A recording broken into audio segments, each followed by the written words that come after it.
અંજારમાં ગોચર જમીન બાબતે નાયબ કલેક્ટરમાં અપીલ બાદ પણ ન્યાય ન મળતા આખરે આ મામલે કોર્ટમાં જવાની ચીમકી ગુજરાત પ્રદેશ કોંગ્રેસના મંત્રી વી.કે. હુંબલે આપી છે।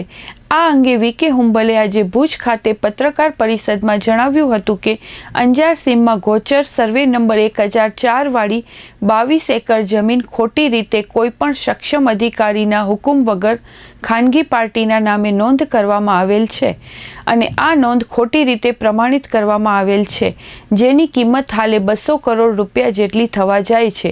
ત્યારે આ ગોચર જમીન ખોટી રીતે ખાનગી પાર્ટીના નામે કરી આપવામાં આવી હોવા બાબતે 2023થી વહીવટી તંત્રમાં રજૂઆતો અને અપીલ દાખલ કરવામાં આવી હોવા છતાં હજુ સુધી વહીવટી તંત્ર દ્વારા આ બાબતે ન્યાય મળ્યો નથી।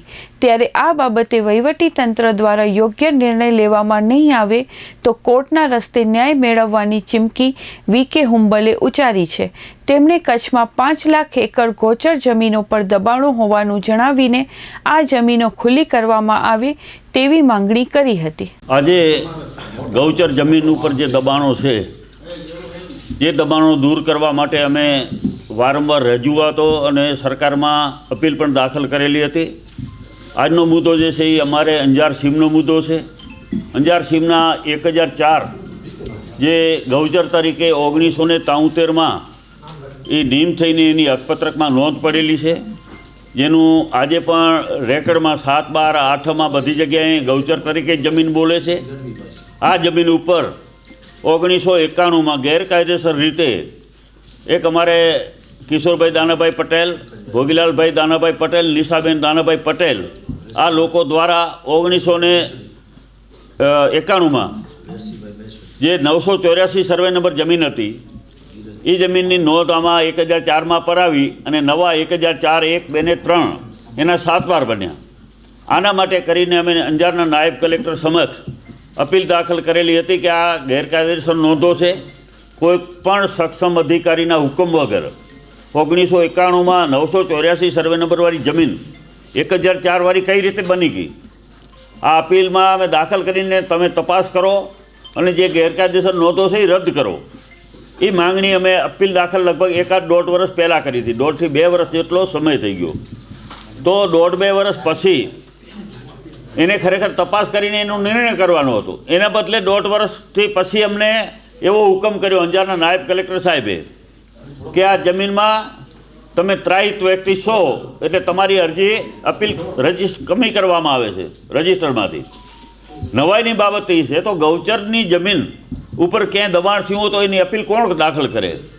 અમે સાહેબ સમક્ષ રૂબરૂ જઈ, નાયબ કલેક્ટર કચેરીમાં રૂબરૂ જઈ, ત્યાં અમે આ વાત જણાવી કે ગૌચર જમીન છે તો એની અપીલ દાખલ કોણ કરી શકે? ગાય, ભેંસ કે બળદની જાતે આવવું પડે અપીલ દાખલ કરવા માટે? ગૌચરની અપીલ દબાણની એ તો ભારતનો કોઈ પણ નાગરિક કરી શકે। એના બદલે કોઈ પણ જાતનું એકતરફી અમને સાંભળ્યા વગર અમારી માંગણી એ હતી કે 1004 જ્યારે ગૌચર તરીકે નિયમ થઈ ગયેલી છે તો એના ઉપર એ જ સર્વે નંબર બીજી જમીન કઈ રીતે આવી શકે? અને માની લ્યો તમે એમ કહો કે 1004, 1, 2 ને 3 એ આ ખાનગી પાર્ટીની છે તો તમારે જે 1004માં નોંધાયેલી ગૌચર જમીન રદ કરવી પડે, કમી કરવી પડે। તો આજે પણ 1004 ગૌચર જમીનનો 7 વાર બોલે છે, 8માં છે એ 7 વારે ચાલુ રહ્યો, એના પછી 3 નવા 7 વારો બની ગયા। તો આ અતિ કિંમતી જમીન છે, 200 થી 250 કરોડની આજની બજાર એની વેલ્યુ છે।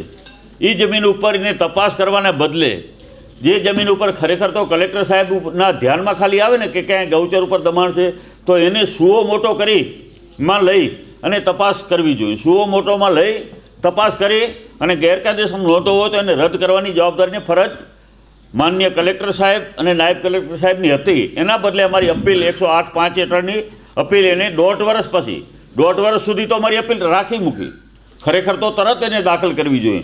1.5 વર્ષ પછી ના પાડે છે અમને કે તમે ત્રાહિત વ્યક્તિ છો એટલે તમારી અપીલ દાખલ ન કરી શકાય। એના માટે થઈને અમે કલેક્ટર સાહેબ પાસે સમક્ષ અપીલમાં જશું।